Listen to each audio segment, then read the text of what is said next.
Okay, in Rubicon's basement, I'm going to try to explain what Renato and I are going to do in this next video here. We had, for a long time, for a couple years now, had kind of kicked back and forth some ideas about Warhammer. Wouldn't it be cool if type stuff. And so we decided we had some time yesterday to do what we wanted to do. And I'm going to explain that as we go here. Just want to give you a little preview of the Army. Again, you'll see this in the next video also, but I wanted to take some time to show you what our intent was here. The idea, even though the rules have, you can have allies and you can have all that stuff, we thought a long time ago, wouldn't it be cool if you took what you perceived as the best of any one army and combined it into a great big force of, say, 3,000 points. So I guess the best way to describe this is I chose, starting with core, in a 3,000 point battle, you need to have, what is it, a minimum 25%. So that's 750 points worth of core. So in my core, I chose 100 Night Goblins with arrows, archers, short bows, and the net there at the top, and 3 fanatics. For core, also from the Orc and Goblin book, I chose to take 40 Savage Orc big uns with extra hand weapon. I also chose core from the Dark Elf book, chose 3 units of 5 Harpies. And then special choices came from, again, the Dark Elf book, because I love shades, and they're really cool. So I have 3 units of 8 shades. And then also from the special category, I chose to take from the Ogre Kingdom book, I chose to take a unit of 8 Yetis, just because they have magical attacks. Now I know these aren't the Yeti models, but these are pewter, I don't know, confrontation models. I'm not sure what they are, but they made these. I bought a bunch of these. I think I have 12 of them. And I only use them for Warhammer Fantasy, and I've never got a chance to play them. My son, not a fan of the Yetis, but I chose them from the Ogre Kingdom book to represent a special choice, just because they've never seen battle. So that's why they're there. And then we have, for the rare choices, I took 2 Goblin Doom Divers from the Orc and Goblin book. And again, yeah, those are scratch built, but I like them. And then I took 1 Mangler Squig. That's a converted Fen Beast. And I put a Goblin on top. And when he goes Kersplat and he goes crazy and the movement becomes random, then I just pop the Goblin off. I forgot to use him in the battle. So, so you won't see him in the battle rep coming up. Then for Lords, I took the Dark Elf Dreadlord on Pegasus that has the reverse pendant. He has heavy armor with the Sea Dragon cloak and a shield, and he's mounted, and he also has the Sword of Anti-Heroes. So he's pretty tough to kill, and you'll see Renato's frustration in the next video. Or actually, it'll be part of this video. I'm just going to combine the two. Then, for the hero slot, I chose Dark Elf Cauldron BSB. That's why she's coming out of the pit, because she's been summoned to give rerolls. So Dark Elf Cauldron, the hag, and it's representing the BSB with the model on top. Then I chose 3 level 2 Night Goblin Shamans, which are represented by these models. And the whole game long, I forgot their extra mushroom dice. So that might have helped a little bit, I don't know. Then I thought it was really cool, I took a level 2 Savage Orc Shaman, and this is one of the older models, and I gave him the shrunken head, and it just so happens that he has a skull in his hand, so that's pretty cool. He is going to be in that big block of Savage Orcs over here, to take their ward save, war paint ward save from 6+ to a 5+. And that helped a lot in the book or in the game. I was really concerned that if I lost my shaman and that war paint save, that extra pip on the dice would hurt, but he stayed alive through enough of the battle. Now, this is my army. I've separated into, there's my core from, looks like just 2 army books.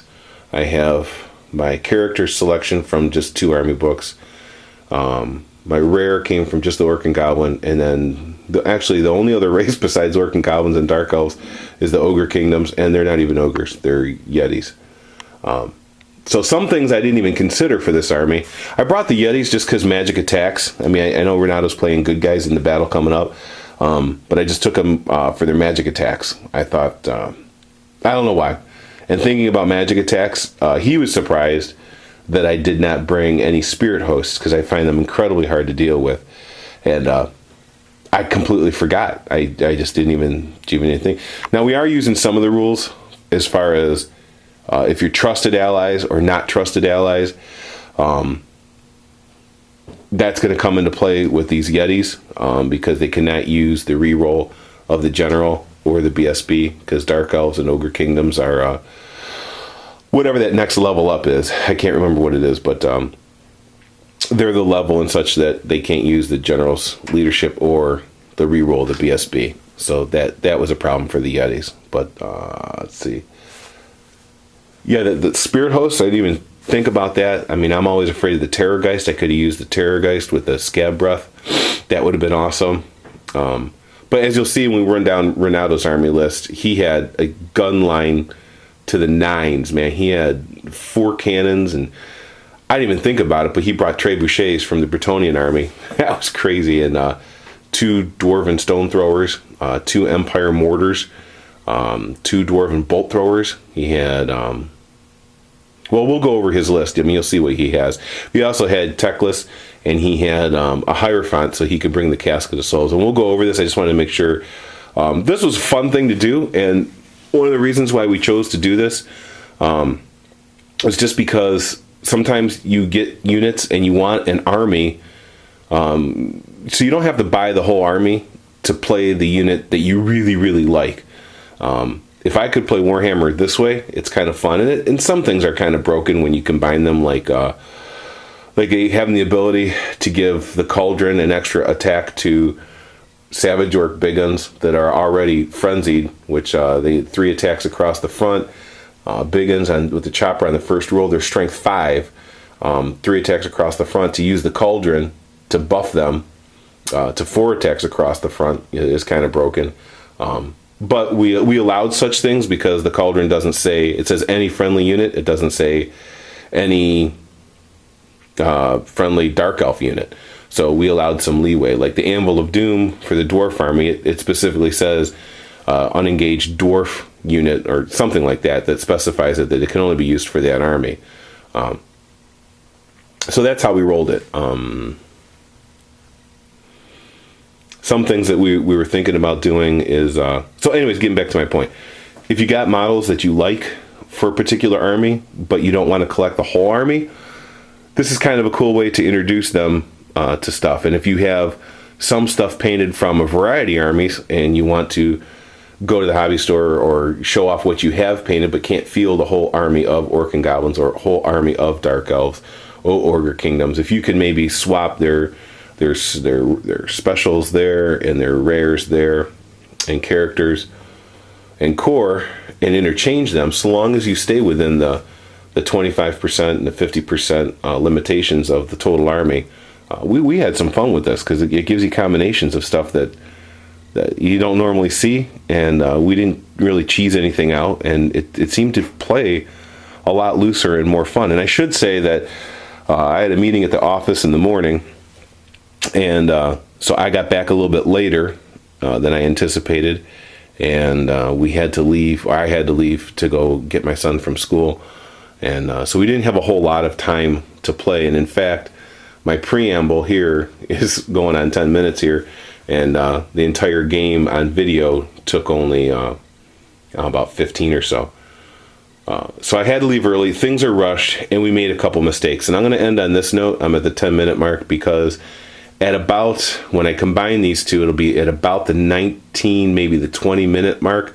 The camera shuts off, and my magic phase is omitted. But what happens on that magic phase is I cast the big headbutt spell, and I target his Hierophant, who is out of a unit, and I don't know if he let it go, didn't think it would work or whatever, but it was 8 die 6, any wizard within 8 die 6 inches, and I rolled that and got within range of the headbutt spell. And then it was a strength 4 hit, and I think I needed 3s to wound, and I got that. And then I don't know how many wounds the Hierophant had, but I rolled up a 5 or a 6, which meant 3 wounds that it did, and killed the Hierophant. So in some of the other battles, I mean, you'll see the Hierophant, and then all of a sudden he'll disappear.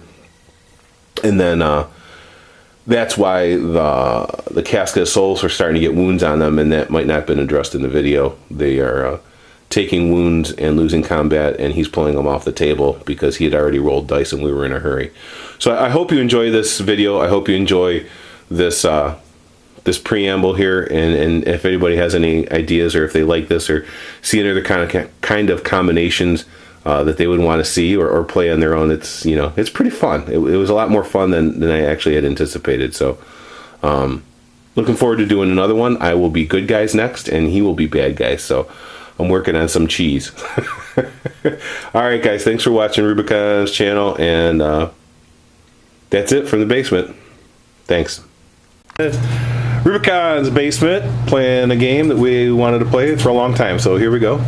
High Elf Bolt Thrower, Empire Handgunners, Empire Great Cannon, Bretonnian Trebuchet, the Grudge Thrower from the Dwarfs, Dwarf Crossbowmen, a Hierophant from the Tomb King army, just to justify my 2 caskets, 2 mortars from the Empire army. I know they're dwarfed by crews, or crewed by dwarfs, but bear with me.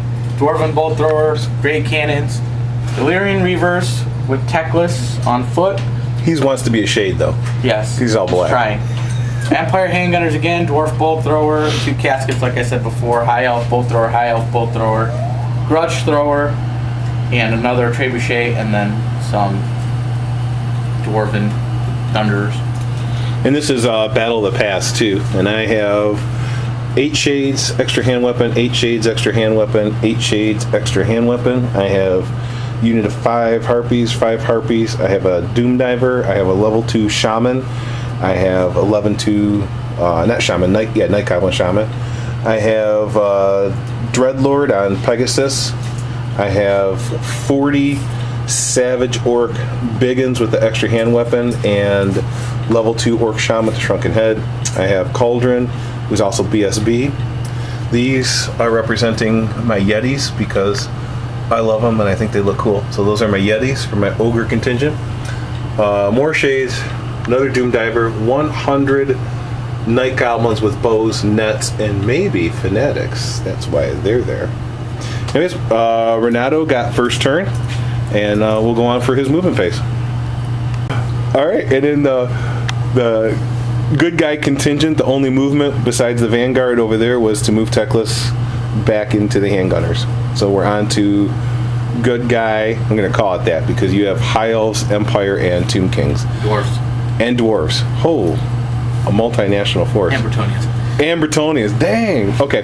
Good guy, magic phase. So magic phase, Renato cast Casket of Souls and killed my level 2 that was there, and that was it, right? That was it, yeah. And then you just cast the casket, or the comet. The comet on total power, whatever, big one. It's coming down there. We'll see. And on to shooting.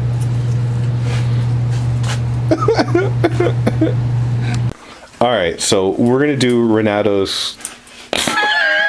I'm not going to use any adjectives to describe your shooting phase. Shooting phase. Let's see. So we threw down...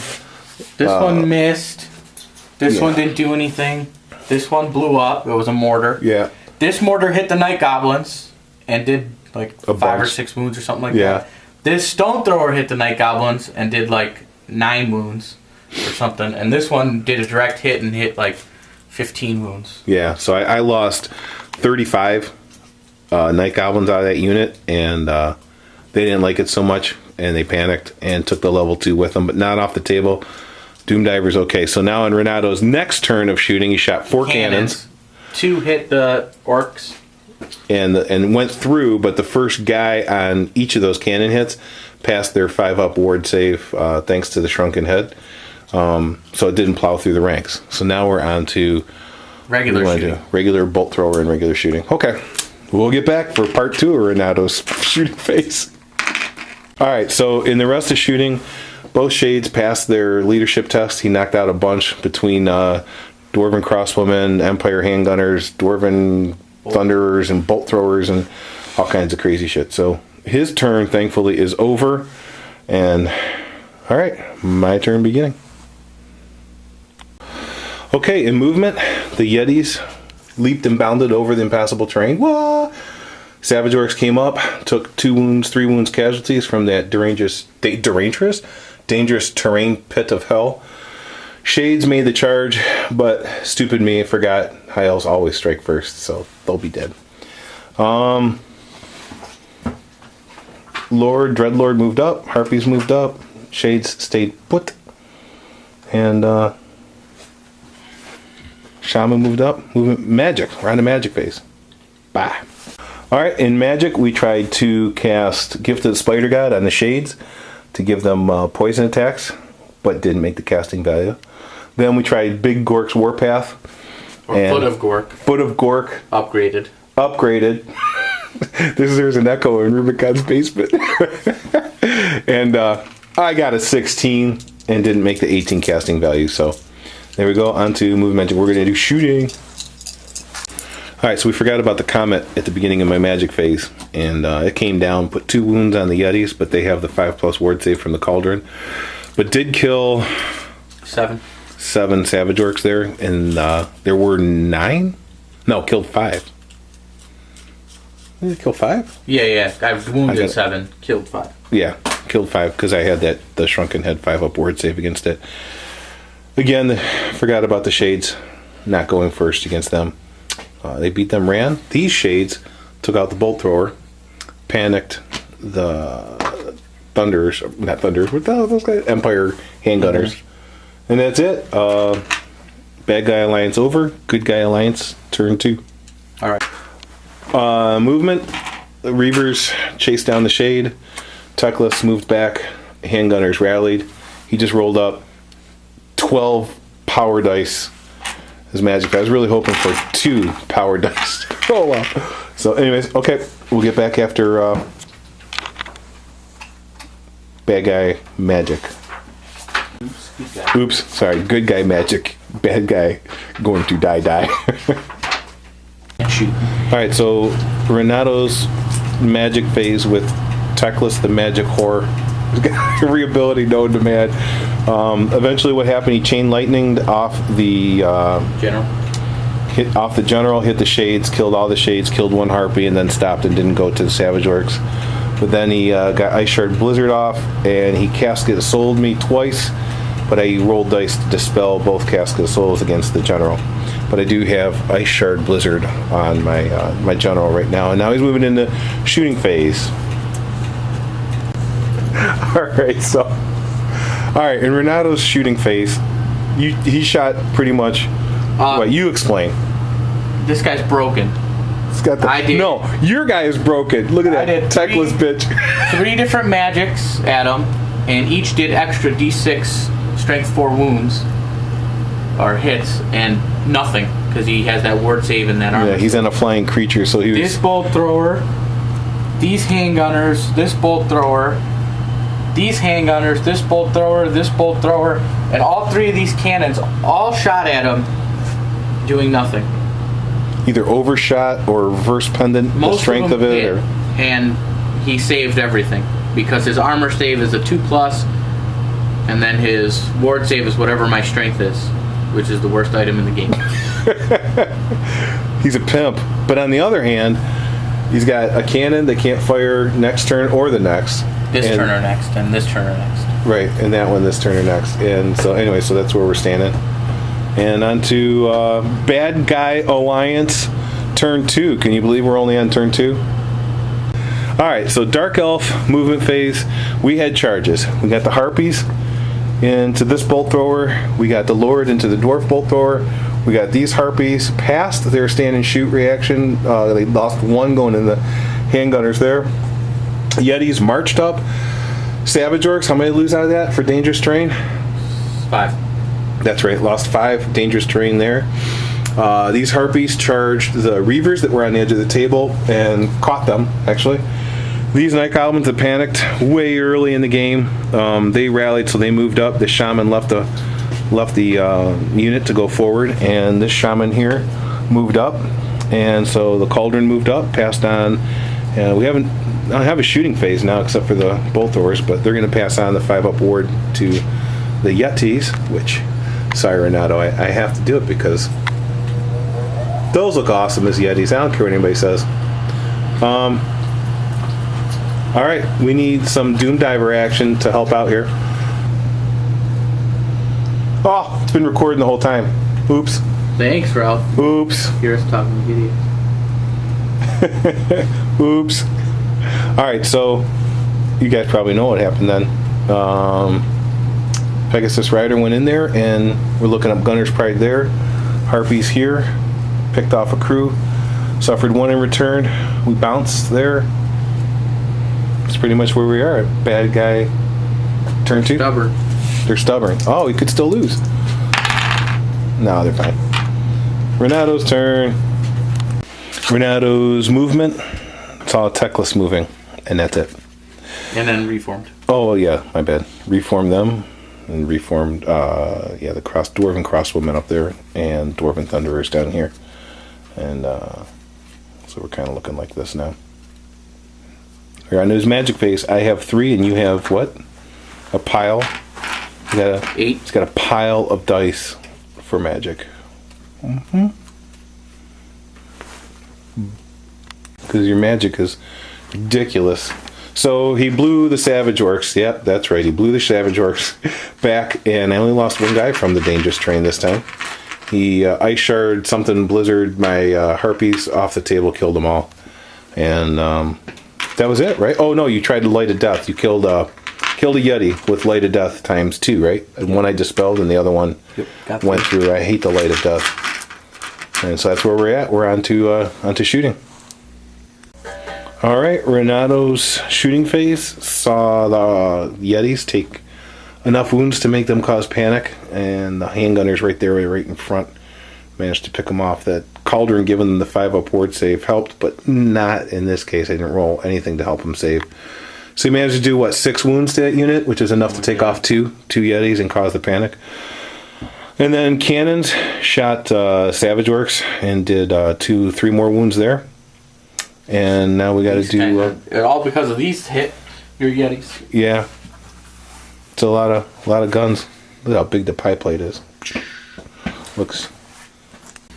Alright, so hand to hand, the Harpies killed the bolt thrower that was there. And Dreadlord killed the last of the Dwarven bolt thrower that was there. And it's kind of where we're at. Dark Elf turn 3. Or Dark Elf. Bad guy turn 3. We see how it is. Alright, movement. Charged that. Charged that. Shade charged Mortar. These guys moved up. Well, I gotta do dangerous terrain on them. And Yetis rallied. Goblin hiding behind the hill. Moved up as far as those legs could go. Hi. And we're back. Alright, so in magic phase, this little goblin here, hero of the day, he total powered Vindictive Glare and 3d6 techless and killed him. Then we foot a Gorked it, and Gork stepped off the table and rolled a 3 for him to stomp again, and he wandered off again. So now moving magic shooting, we're going to do some Doom Diver action. Be right back. So we, I killed the casket. It exploded. Takes 1 wound. The other casket's gone. Yeah. Do we have to panic test within 6 then? Oh, wait. Hero of the day. 2 heroes of the day. This guy here, Shay, charges into the border crew, kills 2. They didn't kill any back, and he did not pass his test. And he must have been drinking the same potion that he did. He killed Teclis. So we're on to Empire good guy turn 4, I think. Yeah. Man, it's a tight game. It's about the last game. I got to conserve points here because I think I might be ahead at this point. I don't know. So I might be. The casket's gone, and I mean I got my general, my cauldron. you want to pause it there? No, I'm gonna pause it here. All right, in shooting phase. Oh, he killed an orc. We got Trebuchet went way off course, blew into the. That's probably why this is here, right? The rubble there because you guys keep landing shit there. And the dwarven one went off course too. All the cannons hit and wounded, but I made my shrunken head 5-up war paint save for all of them. So he only, I don't know how you killed one, right? Handgunners maybe? And we're on the hand-to-hand combat of his turn.